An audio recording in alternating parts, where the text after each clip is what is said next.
मला माहित नाही, सीट बेल्टचा कुठं विषय आला? सीट बेल्ट लावायचा ना म्हणे. कुठे दाखवलं तिने, हे सीट बेल्ट लावायचं असते म्हणे.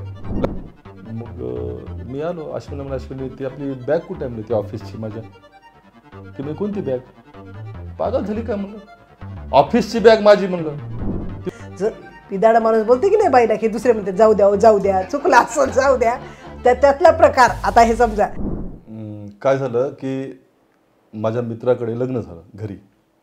मग लग्न झाल्यावर आपसुकच आपण देवदर्शन करतो, बाहेरगावी जातो, तीर्थक्षेत्री जातो. त्याच्या छोट्या भावाचं लग्न झालं होतं. मग त्याच्याकडे त्याच्या मामाची एक सुमो होती अगोदरच्या काळात, म्हणजे हे 2008-9चा काळ आहे हा. तेव्हा सुमो होत्या 9+1च्या वगैरे. मग त्या डोक्यात कल्पना की आपण सगळे फॅमिली म्हणून शिर्डीला जाऊ, वर यात्रा करू. मग मला म्हणे तू येतो का सोबत? म्हणजे हो येतो, पण गाडी तुला चालवायची आहे. मग मला माहीत होतं ना गाडी म्हणजे काय, आपल्याकडे 4 व्हीलर चालवता येते आपल्याला. मी म्हणलं तर मला एक चांगला अनुभव मिळेल ना गाडी चालवायची शिर्डीपर्यंत वगैरे, ते मोठेपण. मी हो म्हणलं. मग ठरला दिवस, आपण आता उद्या निघणार होतो वगैरे वगैरे. तेव्हा ही शाळेत होती अश्विनी, सिरळीला आदिवासी आश्रम शाळेमध्ये शिक्षिका होती. मग तिला म्हटलं, मग ते म्हणे अरे तू काय कर म्हणे, वहिनींना पण सोबत घे, म्हणजे तुला कंपनी होईल, मग आपण सगळे फॅमिली, एक जागा आहे म्हणे. मग हिला सांगितलं की म्हणलं तू अशा तयारीने जा शाळेमध्ये की तिथून आपल्याला शिर्डीला जायचं आहे पुढे. तर ती ठीक आहे म्हणे. मग ती शाळेत गेली. आमचं सकाळी मग आम्ही तयार झालो, ती शाळेत गेली, सगळी फॅमिली त्या गाडीमध्ये बसली आणि आम्ही निघालो शिर्डीला.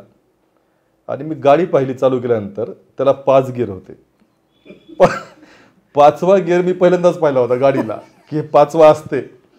आता त्याला विचारावं, ते म्हणलं काय प्रमोद. मी म्हणलं ठीक आहे, याला टाकून तर बघू की आपण, म्हणजे आपल्याला कळेल म्हणलं. मग 1, 2, 3, 4 झालं. मग थोडं बाहेर गेलं की 5वा टाकला. मग अरे स्पीड आहे, स्पीड गिअर आहे हा. मग आम्ही शाळेवर गेलो, तिला शाळेवरून घेतला अश्विनीला. आणि मग तिथून जिंतूर, मंठा, जालना आणि असं करत मग आम्ही औरंगाबादला गेलो. छान झालं, म्हणजे प्रवास एकदम छान, हसी खेळी, मजाक, गप्पा, किस्से. आता आपण काय एकदा सुरू केली की त्याला थांबायचं कामच नाही, गाण्याच्या भेंड्या झाल्यामध्येच. आणि जसं विमानतळ आलं औरंगाबादचं, तिथं समोर पोलीस दिसले की मला लक्षात आलं, अरे यार म्हणलं हे थांबवतात की काय आता. मग ते लगेच त्यांनी शिट्टी मारली की ए रुको रुको रुको. थांबलो, बाजूला घ्या, घेतली बाजूला. सीट बेल्ट म्हणलं काय, सीट बेल्ट कुठं आहे म्हणे. सीट इथं गाडी चालवायचा 5वा गिअर मला माहित नाही, सीट बेल्टचा कुठं विषय आला? सीट बेल्ट लावायचा ना म्हणे. कुठे दाखवलं तिने, हे सीट बेल्ट लावायचं असते म्हणे. लायसन्स? अरे बापरे म्हणलं, लायसन्सच नव्हतं माझ्याकडे. काय करावं म्हणलं आता, लायसन्स नाही. उतराखाली म्हणे. उतरलो. मी म्हणलं साहेब काय झालं म्हणलं, लायसन्स आहे म्हणलं. असं कसं म्हणलं, बिलकुल लायसन्स असायलाच पाहिजे म्हणलं. गाडीसोबत असं घुटमळलो गाडीच्या अवतीभोवती. मग ही मध्ये होती अश्विनी. मग मी आलो, अश्विनी म्हणा, अश्विनी ती आपली बॅग कुठे आहे म्हणलं, ती ऑफिसची माझ्या. ती म्हणजे कोणती बॅग? पागल झाली का म्हणलं, ऑफिसची बॅग माझी म्हणलं. ती म्हणे नाही बॅग कोणती बॅग म्हणलं. म्हणे ती मला म्हणे कोणती बॅग? अगं पागल, ऑफिसची बॅग म्हणलं, सगळे कागदपत्र डायरी असते, ती बॅग कुठे आहे म्हणलं माझी. ती म्हणे मला काय माहीत म्हणजे तुला सांगितलं होतं सोबत घ्यायला, सांगितलं की नाही तुला घ्यायला सोबत. नालायक म्हणलं, कवडीची आक. सुरू. आणि ते एकदम इरिटेशन वाढलं ना, एकदम गाडी शांतच झाली आमची सगळी. आत्तापर्यंत चालू होता माहोल सगळा गप. पागल झाली का म्हणलं, आता ह्यांना काय दाखवू मी, माझ्याकडे लायसन्स, त्या बॅगमध्ये लायसन्स होतं ना आपलं, बँकेचे कागदपत्र, आपल्या ऑफिसचे कागदपत्र, लायसन्स सगळं होतं ना बॅग मध्ये. कुठे आहे ती बॅग म्हणलं. आणि मग अश्विनी आपली नाही म्हणे, मला कुठं सांगितलं तुम्ही वगैरे, घरीच असेल म्हणे. आता ह्यांना काय दाखवू मी, लायसन्स कुठे आहे आपल्याकडे. म्हणजे खरंच विसरले होते बॅग. हा मग काय झालं होतं, खरंच बॅग विसरले नव्हते. मला माहित होतं की बॅग नाहीच, यांच्याकडे लायसन्सच नाहीये. म्हणजे हे कुठले डॉक्युमेंट नव्हतेच, हे काहीच नव्हतं. फक्त मला एवढं माहित होतं की आता ह्यांना इथून काढणं भाग आहे आणि हे माझ्याशिवाय काही पर्याय नाही म्हणलं. मग मी शांत बसले. मग शांत बसल्यामुळं नाटक काय होते नाही, आता माझ्याकडे लायसन्सच नाही ना, त्याला दाखवायचं काय. आणि आता ते त्यांचं काय होतं वीक पॉईंट, की बाईला बोललं की माणसं थोडेसे की नाही बाबा बाई बोल, बाईला बोल, खूप बोलायला हे माणूस बाईला. पिदाडा माणूस बोलते की नाही बाईला, की दुसरे म्हणते जाऊ द्या जाऊ द्या, चुकला असं जाऊ द्या. त्यातला प्रकार आता हे समजा त्या पोलिसाला मी म्हणलं बरं झालं त्याला कळालं असेल हे पिलेलं नाही पण खूप बोलायला बाईला, पण त्यालाच किव आली बिचारा. आमचा मनोज म्हणे जाऊ दे प्रमोद कशाला वहिनीला बोललास, जाऊ दे प्रमोद त्यांना कशाला घ्यायला.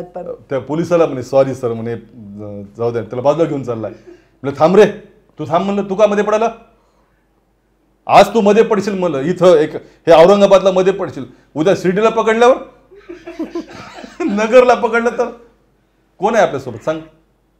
मग तू मध्ये नको पडू म्हणलं मनोज, पण पद्धत आहे का ही अशी. तुमच्या लक्षात आलं होतं हे नाटक? लक्षात आलं कारण पर्यायच नाही. त्यांनाही माहिती आहे मलाही माहिती आहे, नव्हतेच काहीच डॉक्युमेंट नव्हते. अरे नाही दाखवायचं काय कागदपत्र त्यावेळेला. मग ते पोलिसच म्हणे जाऊ द्यावं म्हणे, किती बोलात ना तुम्ही, एक छोट्या लायसन्स आहे, छोटी नाही गोष्ट आहे म्हणलं, ही नोकरीला आहे म्हणलं मी, छोटी कशी गोष्ट आहे. आज विसरली उद्या जाऊ द्या म्हणे, ठीक आहे जा पुढच्या वेळेस ताई तुम्ही शांत व्हा म्हणे, तुमचं काय नाही, पुढच्या वेळेस तुम्ही ठेवा सोबत ठेवा म्हणे तुम्ही. दुसरे 2-3 पोलीस जाऊ दे त्यांना जाऊ दे, ते फारच भांडणेवाले आहेत त्यांचे, ते माहीत फारच भांडणेवाले आहेत, जाऊ दे म्हणून जमलं म्हणजे बस मध्ये. त्यांना इतकं वाईट वाटलं, म्हणजे आम्ही नेहमी हसत खेळत राहतो ना, आणि त्यांना माहिती आहे म्हणजे माझा स्वभाव कसा आहे हसका.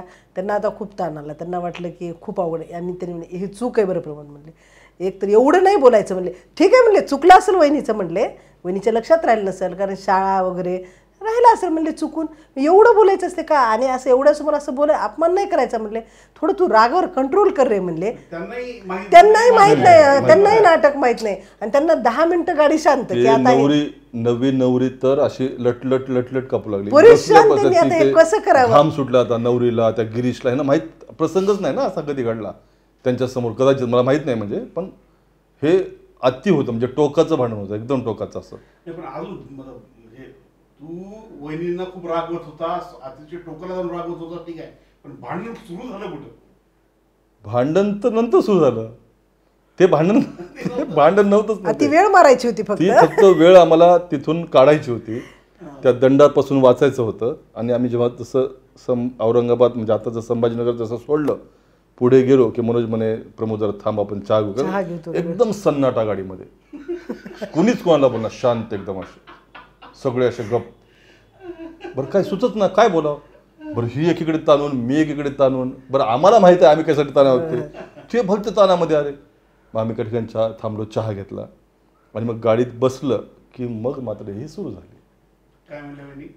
घरी चला तुमचं दाखवते म्हणलं, इथं काहीच बोलत नाही म्हणलं, 4 माणसांसमोर तुमचा मान ठेवला म्हणलं मी 4 माणसांसमोर, हे सगळे जे मोठेपणा केलाय ना तुम्ही ते कशाला उघडे पाडायचा म्हणलं, चांगल्या घरातली म्हणून गपचूप बसले म्हणलं मी, चांगल्या संस्कारातली आहे, नाही तर तेव्हाच तुमचं. मग त्याने म्हणजे काय झालं वहिनी, भाऊजी यांच्याकडे हे काहीच नाही म्हणलं, तुम्ही तरी कसं आणलात म्हणलं, या माणसाकडे लायसन नाही काही नाही, याला विचारावून या म्हणलं तुम्ही.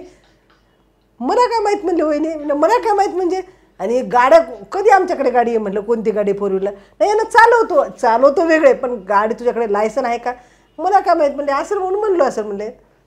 मग तिथून तर हे चाललं शिर्डी चाललं, मग आवाज काढला नाही. मग नाही तसं नाही, आवाज म्हणजे आता आपलं चुकच होतं ना, आपलं चूक होतं त्याच्यात काय विषयच नव्हता काय. पण ते रिलॅक्स झाल्यानंतर त्यांचा जीव जरा भांड्यात पडला की म्हणजे नाही म्हणजे अभी भी बहुत जान बाकी आहे. गेलो आम्ही शिर्डीला, मग 2-3 दिवस राहिलो वगैरे, आलो परत. त्रास झाला नाही, तेच त्रास झाला फक्त त्याच कारणाचं. घरी आल्यावर नाही, घरी आल्यावर विसरून निवळलं नाही. मग त्यांच्या लग्न झाल्यापासून हे भांडणे आहेत ना, नवरा बायकोतले भांडणे हे होतातच, त्याला काही फार कारण लागत नाहीत. स्वीकारणारा पाहिजे, स्वीकारलं नाही की तिथे अवघड होते. स्वीकारायचं पटकन. पहिलं आता ते मी देशमुख असल्यामुळे एकदम नांगर टाकायला नाही जमत ना, ते वाटते आपण जिंकू वगैरे. मग माहिती आहे आपल्याला जिंकू आपण असं, आपण जिंकू असं वाटते आपल्याला. ते फाजील आत्मविश्वास. आमच्याकडे MECB मध्ये एक सुरक्षा साधनावर एक म्हण आहे, काय सुरक्षा साधनांचा वापर करा, अति आत्मविश्वास नाही बरा.